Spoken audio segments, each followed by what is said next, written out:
नमस्कार, मैं जनता गौतम। और जिस तरीके से पसोठावादी महाराष्ट्र सरकार काम कर रही है, मुंबई पुलिस जो काम करती है, बार बार हमें उसकी आलोचना करनी पड़ती है। कुछ लोगों को लगता है कि शायद हमारी कोई जातीय दुश्मनी मुंबई पुलिस या पसोठावादी उद्धव ठाकरे की सरकार के साथ है, लेकिन ऐसा नहीं है। हम सिर्फ और सिर्फ राष्ट्र और समाज की बात करते हैं और इसीलिए हमारा नाम जनवक्ता भी है। अब जो मुंबई पुलिस ने किया है उसको सुनकर आपको भी मुंबई पुलिस की जो कारगुजारियां हैं उनके ऊपर गुस्सा आएगा, क्योंकि मुंबई पुलिस ने पिछले साल जनवरी में सीए विरोधी जो प्रदर्शन हुए थे उसके दौरान फ्री कश्मीर के पोस्टर लहराने वाली जो लड़की थी महक मिर्जा,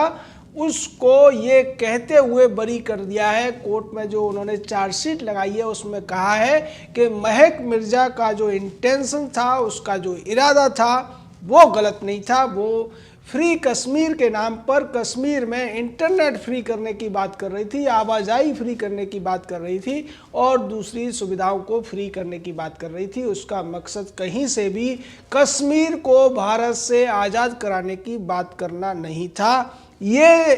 जो चार्जशीट है उसमें ये कहा गया है पसोठावादी सरकार के द्वारा। ये वही पसोठावादी सरकार है जो पवार सोनिया ठाकरे बात चलाती है और इसकी नज़र में मुंबई में अगर कोई ठाकरे परिवार के ऊपर सवाल उठाता है, संजय राउत के ऊपर सवाल उठाता है, तो उसको पिटना पड़ेगा और उसके खिलाफ ही केस बना दिया जाएगा। इसके साथ साथ बातचीत करेंगे कि मुंबई पुलिस दूसरे मामलों में क्या करती है। यहाँ सीधे तौर पर 153B का मामला था, जिसमें भारत सरकार भारत की एकता, अखंडता और संप्रभुता के ऊपर सवाल उठाना या उसके खिलाफ कोई भी प्रदर्शन करने को लेकर है। निश्चित तौर पर जो लड़की ने पोस्टर लहराया था वो कश्मीर के अलगाववादियों वाला पोस्टर था, पाकिस्तान परस्ती वाला पोस्टर था और कश्मीर को लेकर जो पाकिस्तान परस्ती करने वाले लोग हैं उनकी सोच को दर्शाने वाला पोस्टर था। लेकिन शुरुआत से ही इस पूरे मामले में शिवसेना का जो स्टैंड रहा वो बेहद चौंकाने वाला था, क्योंकि वो स्टैंड वो नहीं था जो बाला साहब ठाकरे का हुआ करता था, जो कि पुरानी शिवसेना का हुआ करता था। संजय राउत ने भी उस समय यही कहा था कि ये जो लड़की है ये दूसरे तरीके से फ्री कश्मीर की बात कर रही है और इसमें कुछ गलत नहीं है। वो सुविधाओं के फ्री करने की, मोबाइल इंटरनेट फ्री करने की बात कर रही है या दूसरी चीजें और मांग रही है। इसमें कहीं भी देश से अलग करने की बात नहीं है। लेकिन ये जो लड़की थी जिस ग्रुप में शामिल थी, ये वही टुकड़े टुकड़े गैंग के ग्रुप थे जो कि सीए विरोधी अभियान चला रहे थे। एनपीआर एनआरसी के नाम पर पूरे देश में लोगों को बरगलाने की कोशिश कर रहे थे, लोगों को सरकार के खिलाफ करने की कोशिश कर रहे थे और ये कह रहे थे कि इस कानून के द्वारा मुसलमानों को नागरिकता नहीं दी जा रही है, लेकिन दूसरे धर्म के लोगों को नागरिकता दी जा रही है। जबकि वास्तव में कानून ये था कि ये पाकिस्तान हो, बांग्लादेश हो या अफगानिस्तान हो, इन देशों में जिन लोगों के ऊपर अल्पसंख्यक होने की वजह से प्रताड़ना हुई है, अत्याचार हुआ है और वो उससे बचकर भारत में आए हैं, शरण पाए हैं, उनको भारत की नागरिकता दे दी जाएगी। इसको लेकर कुछ कठमुल्लों ने, मजहबी कट्टरपंथियों ने यह मुद्दा बनाया था कि अगर आप इनको नागरिकता दे रहे हो तो फिर बर्मा में जो रोहिंग्या भारत में आए हैं बांग्लादेश के रास्ते या दूसरे अन्य रास्तों से, उनको भी नागरिकता दी जाए। और इसी बात को लेकर सरकार ने स्पष्ट किया था कि रोहिंग्या का इस मैटर से कोई लेना देना नहीं है, क्योंकि रोहिंग्या बांग्लादेश से आए हैं, पाकिस्तान जा सकते हैं,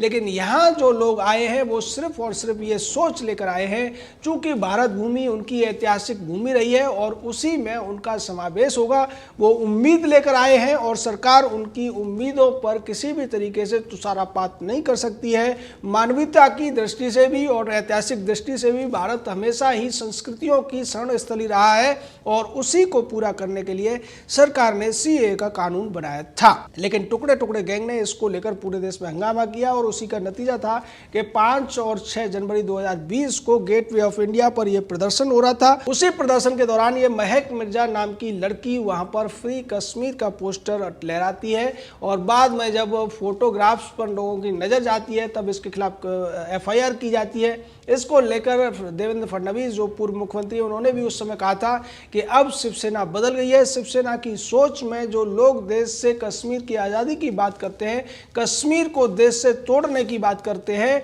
वो अपराधी नहीं है। उन्होंने ये सब संजय राउत के ट्वीट पर किया था। लेकिन अब मुंबई पुलिस ने जो चार्जशीट दाखिल की है वो भी ये बताती है कि मुंबई पुलिस की सोच में और शिवसेना की नई तुष्टीकरण वाली सोच में, इस पसोठावादी सोच में कोई भी किसी तरीके का अंतर नहीं है। शिवसेना को इससे परहेज नहीं है कि वो उनके बारे में कोई क्या सोचेगा। उन्हें सिर्फ और सिर्फ तुष्टीकरण करना है और वो नीति चलानी है जो पवार, सोनिया और ठाकरे चाहते हैं, चाहे वो देश के खिलाफ हो, देश की संप्रभुता के खिलाफ हो या किसी के भी खिलाफ हो, समाज को अच्छा लगे या ना लगे। इसका दूसरा उदाहरण एक और सामने आया जब टीआरपी स्कैम केस में पार्थो घोष जो बार्क के पूर्व सीईओ हैं, उनको लेकर उनकी रिमांड को बढ़ाने के लिए मुंबई पुलिस ने एक वहां पर अपना नोट दिया, अपना जो बयान दिया या अपना दस्तावेज रखा। उसमें ये कहा कि पार्थो घोष ने अर्नब गोस्वामी के साथ मिलकर टीआरपी घोटाले को अंजाम दिया, लेकिन उससे पहले ही अर्नब गोस्वामी रिपब्लिक टीवी ये साफ कर चुका था कि हमारी जो टीआरपी बढ़ी है वो पार्थो घोष के ज़माने में नहीं बढ़ी है। मुंबई पुलिस को अपने फैक्ट चेक करने लेने चाहिए, लेकिन मुंबई पुलिस ने ऐसा नहीं किया और वो अंदाजे से ही एक डेट बनाकर, एक स्क्रिप्ट लिखकर यहाँ पर पार्थो घोष को उसने पहले गिरफ्तार किया और बाद में उनकी रिमांड को बढ़वा लिया 30 दिसंबर तक। इसमें मुंबई पुलिस ने यह भी दावा किया कि अर्नब गोस्वामी ने लाखों रुपए ट्रांसफर किए पार्थो घोष को और उसके बदले में पार्थो घोष ने टाइम्स नाउ की जो टीआरपी थी, टीआरपी में टाइम्स नाउ जो नंबर 1 था जिसका हमने जांच की 50 रैंडम सैंपल लेकर, उसको पीछे छोड़कर उन्होंने रिपब्लिक भारत और रिपब्लिक टीवी को आगे कर दिया। जबकि हकीकत यह है कि रिपब्लिक भारत हिंदी का चैनल है और वो टीआरपी में मई-जून में नंबर 1 पर आया और रिपब्लिक टीवी अंग्रेजी का चैनल है वो और बाद में आया। लेकिन यहाँ पर जो चर्चा हो रही है वो 2019 तक हो रही है और उसके बावजूद रिमांड बढ़वा ली जाती है कोर्ट से। ये मुंबई पुलिस की जो एक आप कह सकते हैं अंधेर नगरी चौपट राजा वाला हिसाब है आप, या फिर इस तरीके से भी कह सकते हैं जैसा एक कहावत हुआ करती थी ब्रजभाषा में कि अफसर की अगाड़ी और घोड़े की पिछाड़ी अगर आप जाओगे तो आपको चोट खानी पड़ेगी। अर्नब गोस्वामी ने जो सत्ता है यानी अफसर है, मुंबई पुलिस है, उद्धव ठाकरे है, शरद पवार है, सोनिया गांधी है, इनसे जिस तरीके से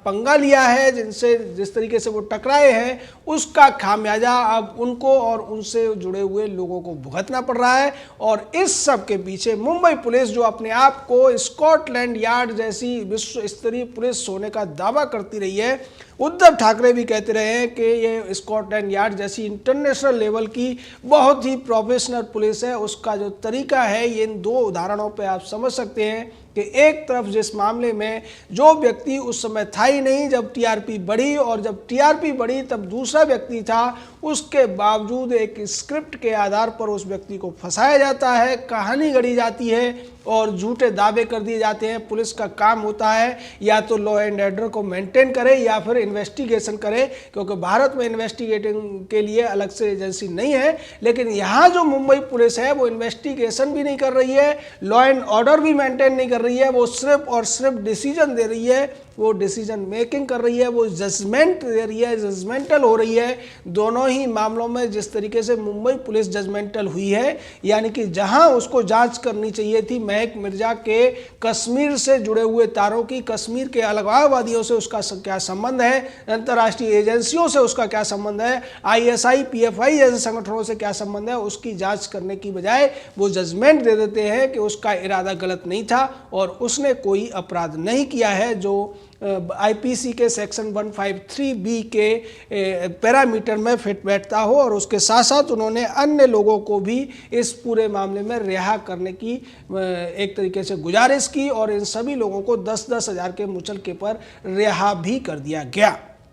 जिन बाकी अन्य लोगों की इसमें जो रिहाई हुई है, अगर उनकी बात की जाए तो वो सभी भी वही लोग हैं जो इस तरीके के आंदोलनों को चलाते हैं। जिन अन्य लोगों को रिहा किया गया है या फिर जजमेंटल होते हुए डिसीजन मुंबई पुलिस ने सुना दिया है, उनमें वकील मिहिर देसाई है, लाला जेसानी है, सुजान अब्राहम है और पत्रकार जतिन देसाई, कार्यकर्ता सुवर्णा सालवे, सलीम साबूवाला है, फिरोज मीठी बोरेवाला है। और इन सभी के खिलाफ भी इस तरीके से जो केस था उसको कमज़ोर करके उन्हें एक तरीके से 10,000 के मुचलके पर रिहाई दिला दी है मुंबई पुलिस ने। और दूसरी तरफ BARC यानी कि ब्रॉडकास्ट ऑडियंस रिसर्च काउंसिल के पूर्व CEO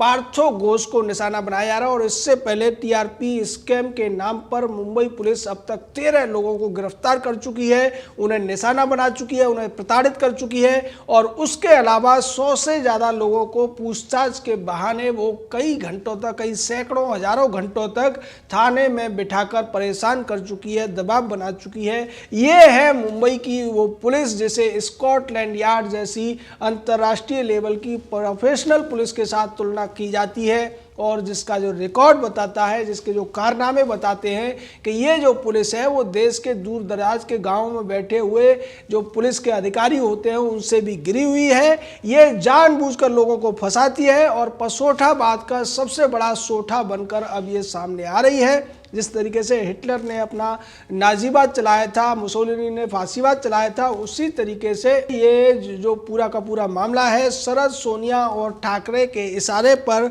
मुंबई पुलिस ये दिखाने की कोशिश कर रही है कि उसकी नज़र में कानून कुछ नहीं है, उसकी नज़र में देश की संप्रभुता, एकता, अखंडता कुछ नहीं है, उसकी नज़र में नैतिकता भी कुछ नहीं है। वो जो चाहेगी, जैसे चाहेगी, जिसको चाहेगी अपराधी घोषित कर देगी और जिसको चाहेगी अपराध करने के बावजूद अपराध मुक्त कर देगी, बाहर छोड़ देगी, चाहे वो कितना भी बड़ा अपराध करने वाला क्यों ना हो। जय हिंद, जय भारत।